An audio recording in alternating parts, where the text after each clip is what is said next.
আছে।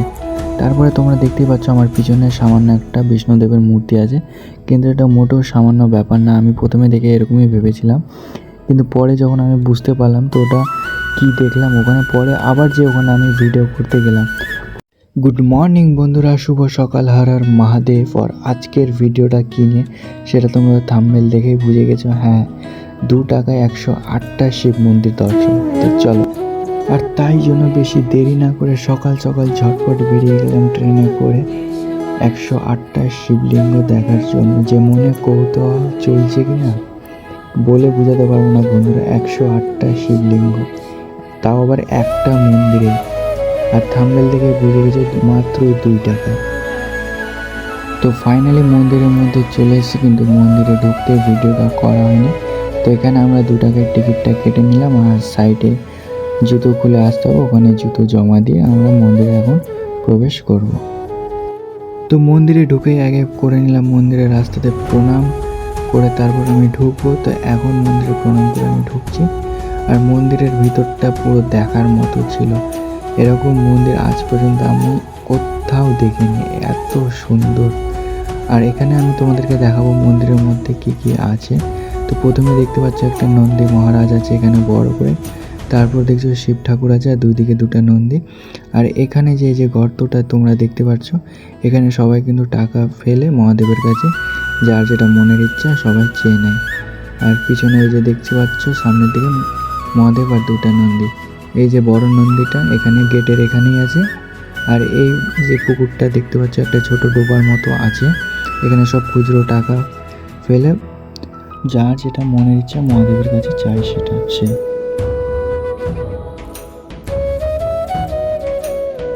আর এই জিনিসটা ঠিক শিব ঠাকুরের পিছনের দিকে আছে, শিবের কিছু মানে মহিমার চিত্র এখানে ছবি করা আছে। আর এখানে দেখতে পাচ্ছ 108টা ঘন্টা আছে, এটা সবাই যখন পুজো হয় তখন কিন্তু সবাই এসে বাজায়। আর এখানে দেখতে পাচ্ছ শিবের কিছু মহিমার চিত্র করা আছে 2 সাইডে, এটা ঠিক শিব ঠাকুরটার পিছনে। আর এই যে শিব পার্বতী নন্দীর উপর বসে আছে। তাছাড়া আছে এখানে খুব এই যে একটা ছোট পিছনে একটা শিবলিঙ্গ আছে। আর মন্দিরের ঠিক মাঝখানে এরকম একটা গাছ দেখতে পাবে তোমরা, যেখানে সব সুতো মতো বাঁধে। তো এখানে এসে তোমরা সুতো বাঁধলে তোমার শরীরে যে কোনো অসুখ ভালো হয়ে যাবে, এটা বলে এখানকার সবাই। আর এখানে একটা বড় ঘন্টা আছে। আর এই যে দেখতে পাচ্ছ ভিউটা, আর ঠিক মাঝখানে কিন্তু গাছটা আছে যেখানে। আর ঠিক মিডিল সাইডে এরকম পার্কের মতো ব্যবস্থা আছে, দেখতে পাচ্ছ কিছু নতুন গাছও লাগাচ্ছে, সব নতুন চারা গাছ। আর এই সাইডেও লাগাচ্ছে, কিন্তু দেখার মতো জায়গা।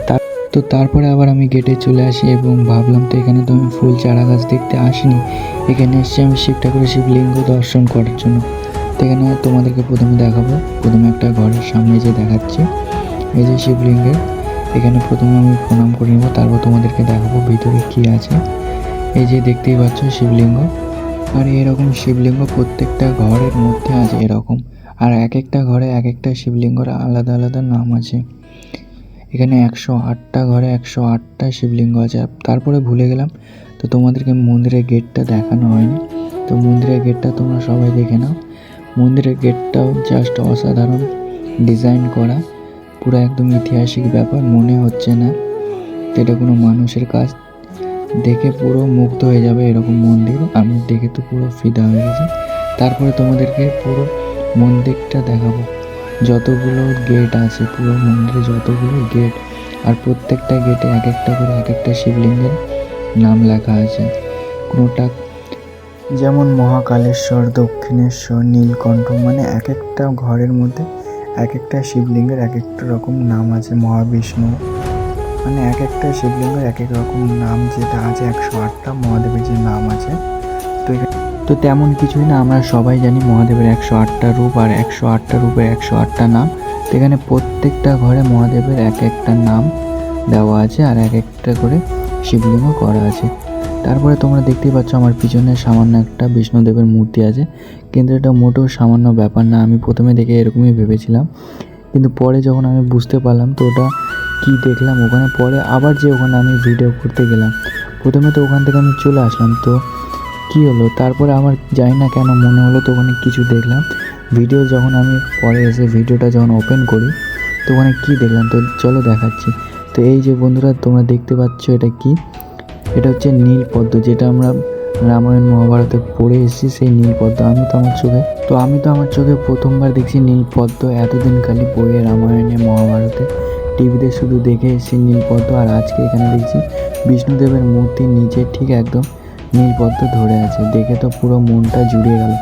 লাইফে প্রথমবার বন্ধুরা নীল পদ্ম দেখলাম চোখের সামনে, তাও আবার এইরকম একটা মন্দিরে এসে, বিষ্ণুদেবের মূর্তির সামনে। তো বন্ধুরা, মন্দিরটা পুরো 3 থেকে 4 পাক আমার ঘোরা হয়ে গেল, তবু এই মন্দির থেকে বেরোনোর ইচ্ছা করছে না। মন্দিরটা এত সুন্দর আর এত মন মাতানো মন্দির, আজ পর্যন্ত আমি এরকম মন্দির কোথাও দেখিনি। তো এই মন্দিরে আসার আমার অনেক দিনকার ইচ্ছা ছিল, তো সেটা আজকে পূরণ হলো। আর আমি একাই না, অনেকে এসছে এখানে পুজো দেওয়ার জন্য। তো অনেকে পুজো দেওয়ার জন্য এসে, কিন্তু আমি পুজো দেওয়ার জন্য আসিনি, আমি অন্য কারণে এসেছিলাম।